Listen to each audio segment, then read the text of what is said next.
ವೀಕ್ಷಕರ ನಮಸ್ಕಾರ. ಇವತ್ತು ರಾಜ್ಯದಲ್ಲಿ ಒಟ್ಟಾರೆಯಾಗಿ 6 ಕ್ಷೇತ್ರಗಳಿಗೆ ಪಟ್ಟಣ ಪಂಚಾಯತ್ ಚುನಾವಣೆಯನ್ನ ಘೋಷಣೆ ಮಾಡಿರುವಂತದ್ದು. ಕೊಡ್ಲಿಲ್ಲ, ನಾವು ಹೋಗ್ಲಿಲ್ಲ. ಒಂದು ಇದಾಗ್ಬೇಕಿದ್ರೆ ಒಂದು 10 ಸಲ ಹೋಗ್ತಾರೆ ಅವರು. ಎಂತ ಪಂಚಾಯತ್ ಲೈಸೆನ್ಸ್ ಆಗ್ಬೇಕಿದ್ರೆ ಅಲ್ಲಿ ಯಾರಿದ್ರು ಕಾಂಗ್ರೆಸ್ ಬಿಜೆಪಿ ಅಂತ ನಮ್ಗೆ ಹೇಳುದಲ್ಲ, ಬಟ್ ಅಭಿವೃದ್ಧಿ ಆಗ್ಬೇಕು ಅಂತ ನಾವು ಹೇಳ್ತಾ ಇರೋದು. ಇವಾಗ ಕಳೆದ 5 ವರ್ಷಗಳಿಂದ ಕಡಬವನ್ನು ಪಟ್ಟಣ ಪಂಚಾಯತ್ ಘೋಷಣೆಯಾಗಿದೆ. ಆದರೆ ಪಟ್ಟಣ ಪಂಚಾಯತಿಯ ರೀತಿಯಲ್ಲಿ ಯಾವುದೇ ರೀತಿಯಾದ ಅಭಿವೃದ್ಧಿ ಕಾರ್ಯಕ್ರಮಗಳು ನಡೀತಾ ಇದೆ.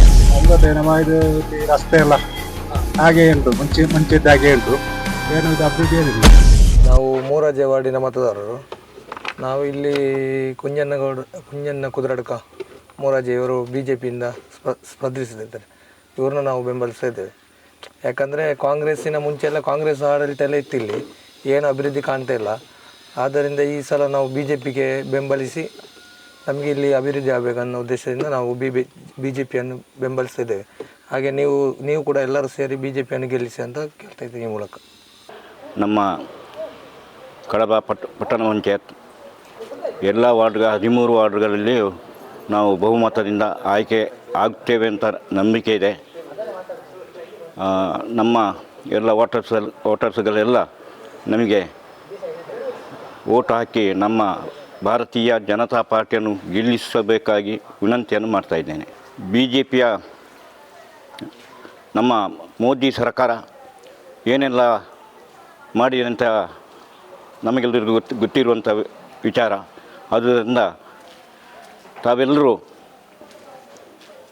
ಈ BJPಯನ್ನು ಗೆಲ್ಲಿಸುವಂಥ ಕೆಲಸ ಮಾಡಬೇಕಾಗಿ ವಿನಂತಿಯನ್ನು ಮಾಡ್ತೇನೆ. ನಮ್ಮ ಕಡಬ ಪಟ್ಟಣ ಪಂಚಾಯತ್ ವ್ಯಾಪ್ತಿಯಲ್ಲಿ ಈಗಾಗಲೇ ಪ್ರಥಮ ಒಂದು ಚುನಾವಣೆಯನ್ನು ಘೋಷಣೆ ಆಗಿದೆ. ಇನ್ನೇನು ಕೆಲವೇ ದಿನದಲ್ಲಿ 17ನೇ ತಾರೀಕಿಗೆ ನಮ್ಮ ಚುನಾವಣೆ ನಡೀಲಿಕ್ಕಿದೆ. ಭಾರತದ ಈ ಒಂದು ಪ್ರೆಸೆಂಟ್ ಸಿನಾರಿಯೋ ಹೇಗಿದೆ ಅಂತ ಹೇಳಿದರೆ, ನಮ್ಮ ಭಾರತದ ಅಭಿವೃದ್ಧಿ ಅಂತ ಹೇಳಿದರೆ ಭಾರತೀಯ ಜನತಾ ಪಾರ್ಟಿಯ ಒಂದು ಕಾರ್ಯವೈಖರಿ ನಮಗೆ ಕಾಣ್ತಾ ಇದೆ. ನಮ್ಮ ಕಡಬ ಪಟ್ಟಣ ಪಂಚಾಯತ್ ವ್ಯಾಪ್ತಿಯಲ್ಲಿ ಮೊದಲ ಚುನಾವಣೆ ಆಗಿರುವ ಕಾರಣ ನಾವೆಲ್ಲರೂ ಕೂಡ ಭಾರತೀಯ ಜನತಾ ಪಾರ್ಟಿಯನ್ನು ಬೆಂಬಲಿಸಬೇಕು ಹಾಗೂ ಎಲ್ಲ ಅಭ್ಯರ್ಥಿಗಳನ್ನು ಬೆಂಬಲಿಸಿ ನಮ್ಮ ಪಟ್ಟಣ ಪಂಚಾಯತ್ ವ್ಯಾಪ್ತಿಯಲ್ಲಿ BJP ಒಂದು ಆಡಳಿತವನ್ನು ಕಾಣಬೇಕು ಅಂತ ಹೇಳೋ ಒಂದು ಇಚ್ಛೆಯನ್ನು ನಾನು ಈ ಮುಖಾಂತರ ವ್ಯಕ್ತಪಡಿಸ್ತಾ ಇದ್ದೇನೆ. ಈಗೇನು ಪಂಚಾಯತ್ ಇತ್ತು ಅದು ಪಟ್ಟಣ ಪಂಚಾಯತ್ ಆಗಿ ರೂಪುಗೊಂಡಿದೆ. ಅದು 5 ಇಯರ್ಸ್ ಆದರೂ ಕೂಡ ಏನು ಇಂಪ್ರೂವ್ಮೆಂಟ್ ಕಾಣ್ತಾ ಇಲ್ಲ. ಈಗೇನು ಪಟ್ಟಣ ಪಂಚಾಯತ್ ಚುನಾವಣೆ ಘೋಷಣೆ ಆಗಿದೆ, ಇನ್ನು ಮುಂದೆ ಆದರೂ ಒಳ್ಳೆಯ ಕಾರ್ಯ ನಿರ್ವಹಿಸಬೇಕಾಗಿ ವಿನಂತಿ. ಎಲ್ಲ ಅಭ್ಯರ್ಥಿಗಳು ಯಾರು ಎಲೆಕ್ಟ್ ಆಗ್ತೀರ ಅವರು ಮುಂದೆ ಇದೇ ರೀತಿ ಅಲ್ಲ, ಒಳ್ಳೆ ರೀತಿಯಲ್ಲಿ ಕಾರ್ಯನಿರ್ವಹಿಸಬೇಕಾಗಿ ವಿನಂತಿ. ಮತ್ತು ಒಳ್ಳೆ ಅಭ್ಯರ್ಥಿ ಯೋಚನೆ ಮಾಡಿಬಿಟ್ಟು ವೋಟ್ ಹಾಕಿ. ನಾನು ಭಾರತೀಯ ಜನತಾ ಪಾರ್ಟಿಗೆ ಬೆಂಬಲಿಸುತ್ತೇನೆ. ನಾವು ಸರಿಸುಮಾರು 10 ವರ್ಷಗಳಿಂದ ನಮ್ಮ ಪಟ್ಟಣ ಪಂಚಾಯತ್ ಅಂದರೆ ಈಗ ಪಟ್ಟಣ ಪಂಚಾಯತ್ ಆಗಿ ಮೇಲ್ದರ್ಜೆಗೇರಿದೆ. ಮೊದಲು ಗ್ರಾಮ ಪಂಚಾಯತಿ ಇತ್ತು. ಗ್ರಾಮ ಪಂಚಾಯತಿ ಇದ್ದ ಸಮಯದಲ್ಲಿ ಇಲ್ಲಿ ಅಧಿಕಾರ ಇದ್ದಂಥದ್ದು ಕಾಂಗ್ರೆಸ್ ಪಕ್ಷದ ಬೆಂಬಲಿತ ಅಭ್ಯರ್ಥಿಗಳು ಇಲ್ಲಿ ಅಧಿಕಾರ ನಡೆಸ್ತಾ ಇದ್ದರು.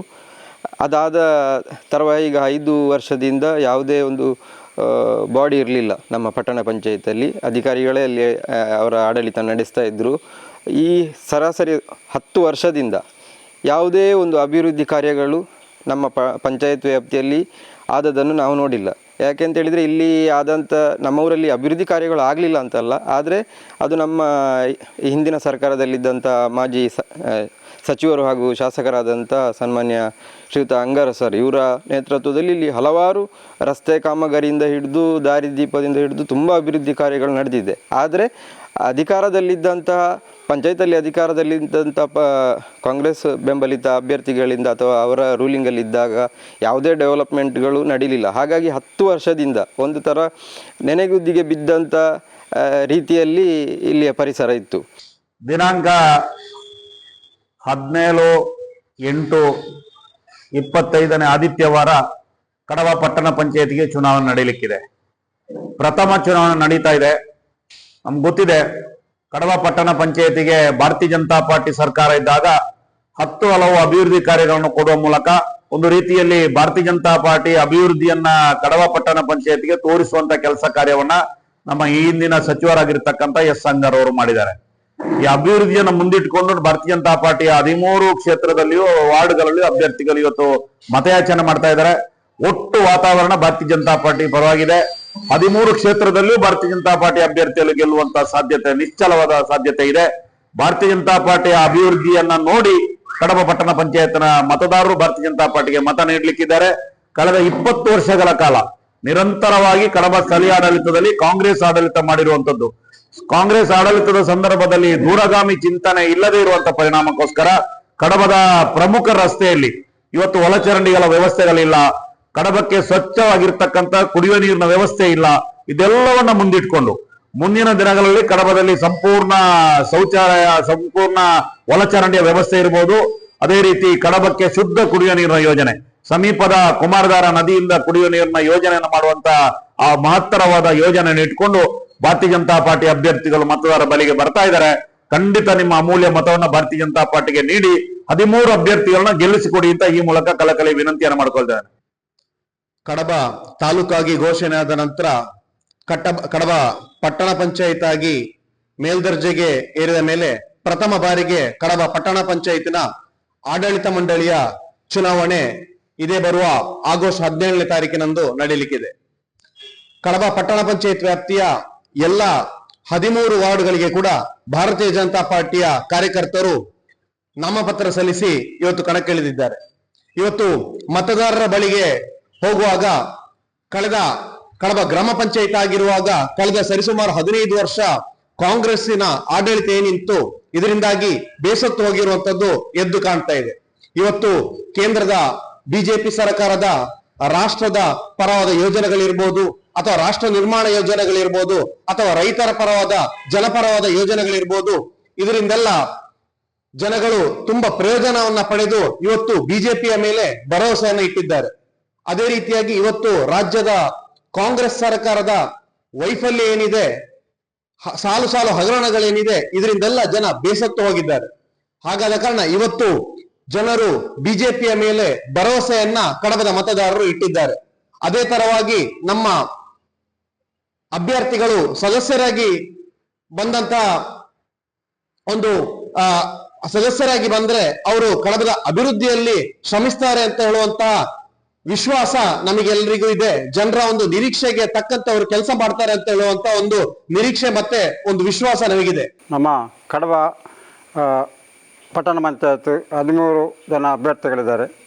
ಆ 13 ಜನ ಅಭ್ಯರ್ಥಿಗಳಲ್ಲಿ ನಮ್ಮ ಪಿಜಕಳ 8ನೇ ವಾರ್ಡಿನಿಂದ ನಮ್ಮ ದಯಾನಂದ ಗೌಡರು ಭಾರತೀಯ ಜನತಾ ಪಾರ್ಟಿಯ ಪಾರ್ಟಿಯಿಂದ ಸ್ಪರ್ಧೆ ಮಾಡ್ತಿದ್ದಾರೆ.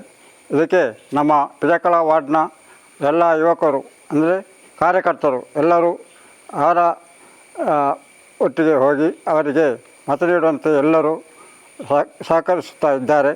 ಅವರು ನಮ್ಮ ಈ ಪಿಜಕಳ 8ನೇ ವಾರ್ಡ್ನಲ್ಲಿ ಗೆಲುವು ನಿಶ್ಚಿತ ಎಂಬ ಭಾವನೆ ನನ್ನಲ್ಲಿದೆ. ಹಾಗೆ ನಮ್ಮ ಪಟ್ಟಣ ಪಂಚಾಯತ್ನ 13ರಲ್ಲಿ ಹೆಚ್ಚು ಅಂದರೆ 13 ಅದರಲ್ಲಿ ಅಭ್ಯರ್ಥಿಗಳು ಜಯಗಳಿಸ್ತಾರೆ ಎಂಬ ಆಶಾಭಾವನೆ ನನ್ನಲ್ಲಿದೆ. ನಮಸ್ತೆ. ಭಾರತೀಯ ಜನತಾ ಪಾರ್ಟಿಯ ಸುಳ್ಯ ಮಂಡಲ ಇದರ ನಮ್ಮ ಕಡಬ ಪಟ್ಟಣ ಪಂಚಾಯತ್ ಚುನಾವಣೆಯ 8ನೇ ವಾರ್ಡಿನ ಅಭ್ಯರ್ಥಿಯಾಗಿ ಸುಳ್ಯ ಮಂಡಲ ಸಮಿತಿಯು ಪಿಜಕ್ಕಳ ವಾರ್ಡಿಂದ ನನ್ನನ್ನು ಕಣಕ್ಕಿಳಿಸಿದ್ದಾರೆ. ಅದೇ ರೀತಿ ಕಳೆದ 5 ವರ್ಷಗಳಿಂದ ಕಡಬ ಪಟ್ಟಣ ಪಂಚಾಯತಿಯು ಚುನಾವಣೆ ನಡೆಯದೆ ಪಟ್ಟಣ ಪಂಚಾಯತಿಯಲ್ಲಿ ಹಲವಾರು ಅವ್ಯವಸ್ಥೆಗಳು ಆಗುತ್ತಾ ಇದ್ದಂಥ ಕಾರಣದಲ್ಲಿ ಎಲ್ಲರಿಗೂ ಜನಸಾಮಾನ್ಯರಿಗೆ ತುಂಬ ತೊಂದರೆಯಾಗ್ತಾ ಇತ್ತು. ಅದೇ ರೀತಿ ಈಗ ಭಾರತೀಯ ಜನತಾ ಪಾರ್ಟಿ 13 ಅಭ್ಯರ್ಥಿಗಳನ್ನು ಈ ಕಣಕ್ಕಿಳಿಸಿದೆ. ಅದರಲ್ಲಿ ಪಿಜಕ್ಕಳ ವಾರ್ಡಿಂದ ನನ್ನನ್ನು ದಯಾನಂದ ಗೌಡ ಎಂಬವರನ್ನು ಕಣಕ್ಕಿಳಿಸಿದೆ. ನಮ್ಮ ಪಿಜಕ್ಕಳದಲ್ಲಿ ಕಾರ್ಯಕರ್ತರ ಬೆನ್ನೆಲುಬು ಒಂದು ಶಕ್ತಿ ಕೇಂದ್ರದಾಗಿ ಪಿಜಕ್ಕಳದಲ್ಲಿ ಹಮ್ಮಿದೆ. ಅದೇ ರೀತಿ ಎಲ್ಲ ಕಾರ್ಯಕರ್ತರು ಒಗ್ಗೂಡಿ ಒಟ್ಟಿಗೆ ಸೇರಿ ನಾವು ಈ ಭಾರತೀಯ ಜನತಾ ಪಾರ್ಟಿಯನ್ನು ಗೆಲ್ಲಿಸಲಿಕ್ಕೆ ಎಲ್ಲರ ಶ್ರಮ, ನಮ್ಮ ಹಿರಿಯ ಕಾರ್ಯಕರ್ತರಾಗಲಿ ಕಿರಿಯ ಕಾರ್ಯಕರ್ತರಾಗಲಿ ಎಲ್ಲರೂ ನಮ್ಮನ್ನು ಒಟ್ಟುಗೂಡಿಸಿ ನನ್ನನ್ನು ಆಯ್ಕೆ ಮಾಡಿದ್ದಾರೆ. ಅದೇ ರೀತಿ ಈ ಪಿಜಕ್ಕಳದಲ್ಲಿ ಕಳೆದ 10 ವರ್ಷಗಳಿಂದ ಯಾವುದೇ ಒಂದು ಕಾಂಗ್ರೆಸ್ ಸರ್ಕಾರ ಇದ್ದರೂ ನಮಗೆ ಯಾವುದೇ ಒಂದು ಕೊಡಲಿಲ್ಲ. ಆದರೆ BJP ಈಗಿನ ಮಾಜಿ ಶಾಸಕರು ಕಳೆದ ಅಂಗಾರವರು ನಮ್ಮ ಈ ಪಿಜಕ್ಕಳಕ್ಕೆ ದೊಡ್ಡ ಒಂದು ಕೊಡುಗೆಯನ್ನೇ ಕೊಟ್ಟಿದ್ದಾರೆ. 22 ಕೋಟಿ ರೂಪಾಯಿ ನಮಗೆ ಅನುದಾನವನ್ನು ಕೊಟ್ಟು ನಮಗೆ ಈ ಸಾರಿಯ ಚುನಾವಣೆಯಲ್ಲಿ ಗೆಲ್ಲಲಿಕ್ಕೆ ಪೂರಕವಾಗಿ ನಮಗೆ ತುಂಬ ಎಲ್ಲ ಯುವಕರು ಮುಂದೆ ಬಂದಿದ್ದಾರೆ. ಯಾಕೆಂದರೆ ಮೊದಲನೇದಾಗಿ ಪಿಜಕ್ಕಳದಲ್ಲಿ ಪಾಲೋಳಿ ಸೇತುವೆ ಎಂಬುದು ಸಾಧಾರಣ 23 ಕೋಟಿಯ ವೆಚ್ಚದಲ್ಲಿ ನಮಗೆ ಬೃಹತ್ ಒಂದು ಸೇತುವೆಯನ್ನು ನಿರ್ಮಿಸಿಕೊಟ್ಟಿದ್ದಾರೆ. ಅದೇ ರೀತಿ ಹಲವಾರು ದಾರಿದೀಪ, ಹೈಮಾಸ್ಕ್ ಆಗಲಿ, ದೇವಸ್ಥಾನದ ರಸ್ತೆ ಮತ್ತು ಕೊಳಣಿಯಲ್ಲಿ ಅಂತ ಎಲ್ಲ ರಸ್ತೆಗಳನ್ನು ಅಭಿವೃದ್ಧಿಪಡಿಸಿ ಒಳ್ಳೆಯ ರೀತಿಯಲ್ಲಿ ತುಂಬ ಅಭಿವೃದ್ಧಿ ಹೊಂದಿದೆ ನಮ್ಮ ಪಿಜಕ್ಕಳ. ಅದೇ ರೀತಿ ಮುಂದೆಯೂ ಕೂಡ ನಮ್ಮ ಈಗಿನ ಶಾಸಕರಾದಂಥ ಭಾಗೀರಥಿ ಮುರಳಿಯ ಕೂಡ ನಮಗೆ ಕೂಡ ಒಳ್ಳೆಯ ರೀತಿಯಲ್ಲಿ ಸ್ಪಂದಿಸ್ತಾ ಇದ್ದಾರೆ. ಅದೇ ರೀತಿ ಮುಂದೆಯೂ ನಮ್ಮ ಈ ಪಟ್ಟಣ ಪಂಚಾಯತ್ ಚುನಾವಣೆಯಲ್ಲಿ ನಮ್ಮ BJP ಪಕ್ಷ 13ರಲ್ಲಿ 12 ಅಭ್ಯರ್ಥಿಗಳು ಗೆದ್ದು ನಮ್ಮ BJP ಪಕ್ಷ ಕಡಬದಲ್ಲಿ ಅಧಿಕಾರ ಹಿಡಿಯಲಿದೆ ಎಂಬುದು ನಮ್ಮ ಆಶಯ. ಕಡಬದ ಮಹಾಜನತೆಗೆ ನನ್ನ ನಮಸ್ಕಾರಗಳು. ನನ್ನ ಹೆಸರು ಅಕ್ಷತಾ. ನಾನು ಕಡಬ ಪಟ್ಟಣ ಪಂಚಾಯಿತಿಯ ವಾರ್ಡ್ ನಂಬರ್ 11ರ ಭಾರತೀಯ ಜನತಾ ಪಾರ್ಟಿ ಅಭ್ಯರ್ಥಿಯನ್ನಾಗಿ ನನ್ನನ್ನು ಆಯ್ಕೆ ಮಾಡಿದ್ದಾರೆ. ನಿಮ್ಮ ಅಮೂಲ್ಯವಾದ ಮತಗಳನ್ನು ನನಗೆ ನೀಡಿ ಗೆಲ್ಲಿಸಿಕೊಡಬೇಕಾಗಿ ಕೇಳಿಕೊಳ್ಳುತ್ತೇನೆ. ಹಾಗೆ 13 ವಾರ್ಡ್ಗಳಲ್ಲಿ 13 ಜನ ಭಾರತೀಯ ಜನತಾ ಪಾರ್ಟಿಯಲ್ಲಿ ಸ್ಪರ್ಧಿಸಲಿದ್ದಾರೆ. ಎಲ್ಲರಿಗೂ ಅಮೂಲ್ಯವಾದ ಮತಗಳನ್ನು ನೀಡಿ ಗೆಲ್ಲಿಸಿಕೊಡಬೇಕಾಗಿ ಕೇಳಿಕೊಳ್ಳುತ್ತೇನೆ. ಕಡಬದ ಮಹಾಜನತೆಗೆ ನನ್ನ ನಮಸ್ಕಾರಗಳು. ನಾನು ಅಶೋಕ್ ಕುಮಾರ್ ಅಂತೇಳಿ ಭಾರತೀಯ ಜನತಾ ಪಾರ್ಟಿಯ ಅಭ್ಯರ್ಥಿಯಾಗಿ ಬೆದ್ರಾಜೆ ವಾರ್ಡ್ನಿಂದ ಸ್ಪರ್ಧೆ ಮಾಡ್ತಾ ಇದ್ದೇನೆ. ಕಡಬದಲ್ಲಿ ಕಳೆದ 15 ವರ್ಷಗಳ ಹಿಂದ ಕಾಂಗ್ರೆಸ್ ಆಡಳಿತವಿದ್ದು ಯಾವುದೇ ಒಂದು ಬೆಳವಣಿಗೆ ಆಗದೇ ಇರುವುದು ಹಾಗೂ ದೂರದೃಷ್ಟಿತ್ವ ಇಲ್ಲದೆ ಇರುವಂತದ್ದು ನಮಗೆಲ್ಲರಿಗೂ ತಿಳಿದಂತಹ ವಿಚಾರ. ಇದರ ಬಗ್ಗೆ ನಾವು ನಮ್ಮ ಭಾರತೀಯ ಜನತಾ ಪಾರ್ಟಿ ಬಹಳಷ್ಟು ಮುತುವರ್ಜಿಯಿಂದ ಮುಂದಿನ ದಿನಗಳಲ್ಲಿ ಬೆಳವಣಿಗೆಗೆ, ಕಡಬದ ಸರ್ವತೋಮುಖ ಅಭಿವೃದ್ಧಿಗೆ ಆದ್ಯತೆಯನ್ನು ನೀಡ್ತೇವೆ ಅಂತ ಹೇಳಿ ಈ ಮೂಲಕ ಭರವಸೆಯನ್ನು ಕೊಡ್ತಾ ಇದ್ದೇನೆ. ಹಾಗೂ ಬೆದ್ರಾಜೆಯ ಎಲ್ಲ ಮಹಾಜನತೆ ನನ್ನ ಅರಳಿದ ತಾವರೆ ಚಿಹ್ನೆಗೆ ನಮ್ಮೆಲ್ಲರ ಅಮೂಲ್ಯವಾದಂತಹ ಮತವನ್ನು ಕೊಟ್ಟು ಬಹುಮತದಿಂದ ನನ್ನನ್ನು ಆರಿಸಿದಲ್ಲಿ ಕಡಬದ ಅಭಿವೃದ್ಧಿಗೆ ನಾವೆಲ್ಲರೂ ಒಂದಾಗಿ ಶ್ರಮಿಸ್ತೇವೆ ಅಂತೇಳಿ ಈ ಮೂಲಕ ಭರವಸೆಯನ್ನು ನೀಡ್ತಾ ಇದ್ದೇನೆ. ಕಡಬ ಪಟ್ಟಣ ಪಂಚಾಯತ್ ವ್ಯಾಪ್ತಿಯ ಚುನಾವಣೆಯಲ್ಲಿ ಈಗ ವಾರ್ಡ್ ನಂಬರ್ 7 ಪಣೆಮಂಜಲ ವಾರ್ಡ್ನಿಂದ ಬಿಜೆಪಿಯು ಗಣೇಶ್ ಬಾಜಂತಮೂಲೆ ಎಂಬ ನನ್ನನ್ನು ಅಭ್ಯರ್ಥಿಯಾಗಿ ಕಣಕ್ಕಿಳಿಸಿದೆ. ಇದರಲ್ಲಿ ನಾವು ಯಾವ ತರ ಅಂತ ಹೇಳಿದ್ರೆ, ಇದಕ್ಕಿಂತ ಮುಂಚೆ ಕಾಂಗ್ರೆಸ್ ಆಡಳಿತದಲ್ಲಿ ತುಂಬಾ ಈ ಬಿಟ್ಟಿ ಭಾಗ್ಯಗಳನ್ನು ಕೊಟ್ಟು ನಮ್ಮ ಸರ್ಕಾರದ ಖಜಾನೆಗಳನ್ನು ಖಾಲಿ ಮಾಡಿ ಈಗ ಅಭಿವೃದ್ಧಿಗೆ ಹಣವಿಲ್ಲದಂತೆ ಮಾಡಿದೆ. ಆದರೆ ನಮ್ಮ ಕಳೆದ ಇದರಲ್ಲಿ ಅಂಗಾರರು ನಮ್ಮ ಪಟ್ಟಣ ಪಂಚಾಯತ್ ವ್ಯಾಪ್ತಿಗೆ ನಗರೋತ್ಥಾನ ಇದರಲ್ಲಿ 20 ಕೋಟಿಯಷ್ಟು 15ರಿಂದ 20 ಕೋಟಿಯಷ್ಟು ಅನುದಾನವನ್ನು ತಂದು ಕಾಂಕ್ರೀಟ್ ರಸ್ತೆಗಳನ್ನು ಹಾಗೆ ಸ್ಟ್ರೀಟ್ ಲೈಟ್ ವ್ಯವಸ್ಥೆಯನ್ನು, ತಡೆಗೋಡೆ ವ್ಯವಸ್ಥೆಯನ್ನು ಮಾಡಿರುತ್ತಾರೆ. ಹಾಗಾಗಿ ಈ ಬಾರಿ ಕೂಡ ಬಿಜೆಪಿಯನ್ನು ಮೊದಲನೇ ಬಾರಿಗೆ ಪಟ್ಟಣ ಪಂಚಾಯತ್ ವ್ಯಾಪ್ತಿಯಲ್ಲಿ ಎಲ್ಲ 13 ಅಭ್ಯರ್ಥಿಗಳನ್ನು ಹಾಗೆ ನಮ್ಮ ಪಣೆಮಜಲು ವ್ಯಾಪ್ತಿಯಲ್ಲಿ ನನ್ನನ್ನು ಆರಿಸಿ ನಮ್ಮ ವಾರ್ಡಿನ ಸರ್ವತೋಮುಖ ಅಭಿವೃದ್ಧಿಗೆ ನಮ್ಮನ್ನು ಆಯ್ಕೆ ಮಾಡಿ ಬಹುಮತದಿಂದ ಗೆಲ್ಲಿಸಬೇಕಾಗಿ ಈ ಮೂಲಕ ಮತದಾರ ಬಾಂಧವರಲ್ಲಿ ಕೇಳಿಕೊಳ್ಳುತ್ತೇನೆ. ಭಾರತೀಯ ಜನತಾ ಪಾರ್ಟಿ ಕಡಬ ಪಟ್ಟಣ ಪಂಚಾಯಿತಿಯ ವಾರ್ಡ್ ನಂಬರ್ 5 ಮಾಲೇಶ್ವರ ಇದರಲ್ಲಿ ನನಗೆ ಸ್ಪರ್ಧಿಸಲು ಅವಕಾಶ ಮಾಡಿಕೊಟ್ಟಿದೆ. ಈ ಭಾಗದಲ್ಲಿ ನಾನು ಅಭ್ಯರ್ಥಿಯಾಗುವ ಮೊದಲೇ ಕೆಲವು ಸಮಾಜಕ್ಕೆ ಬೇಕಾಗುವಂತಹ ಅಥವಾ ಆ ವಾರ್ಡಿಗೆ ಬೇಕಾಗುವಂತಹ ರಸ್ತೆಗಳನ್ನು ಅಥವಾ ಇದು ಬೀದಿ ದೀಪ, ಚರಂಡಿ ಈ ವ್ಯವಸ್ಥೆಗಳನ್ನು ನಮ್ಮ ಮೊದಲಿನ ಸಚಿವರಾದ ಅಂಗಾರರು ಮತ್ತು ಈಗಿನ ಶಾಸಕಿಯಾದ ಭಾಗೀರಥಿ ಮುರಳಿ ಇವರ ಮೂಲಕ ಕೆಲವು ಅಭಿವೃದ್ಧಿ ಕೆಲಸಗಳನ್ನು ಮಾಡಿಸಿರುತ್ತೇವೆ. ಅದೇ ರೀತಿ ಇನ್ನು ಮುಂದೆ ಕೂಡ ಈ ವಾರ್ಡಿನಲ್ಲಿ ಬೇಕಾಗುವ ಮೂಲಸೌಕರ್ಯಗಳು, ಚರಂಡಿ ಎಲ್ಲ ಕೆಲಸಗಳನ್ನು ಶ್ರದ್ಧೆಯಿಂದ ಮಾಡಲಿಕ್ಕೆ ಇಚ್ಛೆ ಪಡ್ತಾ ಇದ್ದೇನೆ. ಅದೇ ರೀತಿ ನನ್ನನ್ನು ಆರಿಸಿ ಕಳಿಸಿದಲ್ಲಿ ಆ ವಾರ್ಡಿನ ಫುಲ್ಲು ಶ್ರೇಯ ಅಭಿವೃದ್ಧಿಗೆ ಪ್ರಾಮಾಣಿಕವಾಗಿ ಶ್ರಮಿಸುತ್ತೇನೆ. ಆ ಕಾರಣ ನನ್ನನ್ನು ದಯವಿಟ್ಟು ಅತಿ ಹೆಚ್ಚಿನ ಮತಗಳ ಅಂತರದಿಂದ ಗೆಲ್ಲಿಸಬೇಕಾಗಿ ಈ ಮೂಲಕ ಕೇಳಿಕೊಳ್ಳುತ್ತೇನೆ. ಎಲ್ಲರಿಗೂ ನಮಸ್ತೆ. ನಾನು ಭಾರತೀಯ ಜನತಾ ಪಾರ್ಟಿಯ ಅಭ್ಯರ್ಥಿಯಾಗಿ ಕಡಬ ವಾರ್ಡ್ ನಂಬರ್ 6 ಮತ್ತು ಕಲರ ವಾರ್ಡ್ ನಂಬರ್ 1ರಲ್ಲಿ 2 ಕಡೆ ಅಭ್ಯರ್ಥಿಯಾಗಿ ಆಯ್ಕೆಯಾಗಿದ್ದೇನೆ. ಹಾಗೂ ಇಷ್ಟರ ತನಕ ಫೀಲ್ಡ್ ಮಾಡಿದಲ್ಲಿ ಎಲ್ಲ ಒಳ್ಳೆ ಅಭಿಪ್ರಾಯಗಳನ್ನು ವ್ಯಕ್ತಪಡಿಸಿದ್ದಾರೆ. ಬಿಜೆಪಿ ಕಡಬದ ಪಟ್ಟಣದಲ್ಲಿ ಬರ್ತದೆ ಎನ್ನುವ ಒಂದು ನಂಬಿಕೆ ಉಂಟು. 2 ರೌಂಡ್ ನಾವು ಫೀಲ್ಡ್ ಮಾಡಿದ್ದೇವೆ. ಎಲ್ಲರ ಒಪಿನಿಯನ್ ತುಂಬಾ ಒಳ್ಳೆ ರೀತಿಯಲ್ಲಿ ಇರುವ ಕಾರಣ ನಮ್ಮ ಪಟ್ಟಣ ಪಂಚಾಯಿತಿ ಬಿಜೆಪಿ ಬರ್ತದೆ ಎನ್ನುವ ಒಂದು ನಂಬಿಕೆ ಇದೆ. ಸುಳ್ಯ ವಿಧಾನಸಭಾ ಕ್ಷೇತ್ರದಲ್ಲಿ ಕಡಬ ಪ್ರತ್ಯೇಕವಾಗಿ ತಾಲೂಕಾಗಿ ಪರಿವರ್ತನೆಗೊಂಡ ನಂತರ ಕಡಬ ಪಟ್ಟಣ ಪಂಚಾಯತ್ ಆಗಿ ಪ್ರಥಮ ಬಾರಿಗೆ ಪಟ್ಟಣ ಪಂಚಾಯತ್ ಚುನಾವಣೆ ನಡೀತಾ ಇದೆ. ಈ ಪಟ್ಟಣ ಪಂಚಾಯತಿಗೆ ಸಂಬಂಧಪಟ್ಟ ಹಾಗೆ 13 ವಾರ್ಡ್ಗಳು ಬರ್ತದೆ. ಇಲ್ಲಿ 13 ಜನ ಅಭ್ಯರ್ಥಿಗಳಿಗೆ ಸ್ಪರ್ಧೆ ಮಾಡುವಂತ ಒಂದು ಅವಕಾಶಗಳಿದೆ. ಭಾರತೀಯ ಜನತಾ ಪಾರ್ಟಿಯ ಅಭ್ಯರ್ಥಿಗಳು ಕೂಡ 13 ಕ್ಷೇತ್ರದಲ್ಲಿ ಕೂಡ ಸ್ಪರ್ಧೆಯನ್ನ ಮಾಡ್ತಾ ಇದ್ದಾರೆ. ಆದರೆ ಚುನಾವಣೆಯ ಬರುವ ಮುಂಚಿತವಾಗಿ ಭಾರತೀಯ ಜನತಾ ಪಾರ್ಟಿ 13 ವಾರ್ಡುಗಳಲ್ಲಿ ಕೂಡ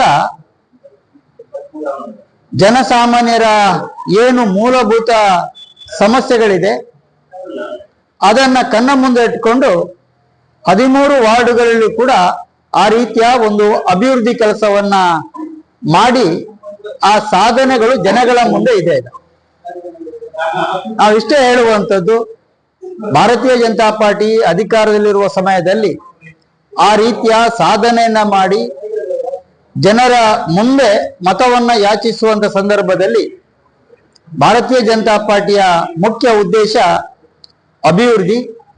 ಅದಕ್ಕಾಗಿ ಮಂಡಲ ಪಟ್ಟಣ ಪಂಚಾಯತ್ ಚುನಾವಣೆಯಲ್ಲಿ ಭಾರತೀಯ ಜನತಾ ಪಾರ್ಟಿಯ ಎಲ್ಲ ಅಭ್ಯರ್ಥಿಗಳಿಗೆ ಮತವನ್ನು ನೀಡಿ ಅತ್ಯಂತ ಪ್ರಚಂಡ ಬಹುಮತದಿಂದ ಆಯ್ಕೆ ಮಾಡುವಲ್ಲಿ ಸಹಕಾರ ನೀಡಿ ಅಭಿವೃದ್ಧಿಗೆ ಸಹಕರಿಸಬೇಕು ಅಂತೇಳಿ ನಾನು ಕೈ ಮುಗಿದು ಪ್ರಾರ್ಥನೆಯನ್ನು ಮಾಡ್ತಿದ್ದೆ.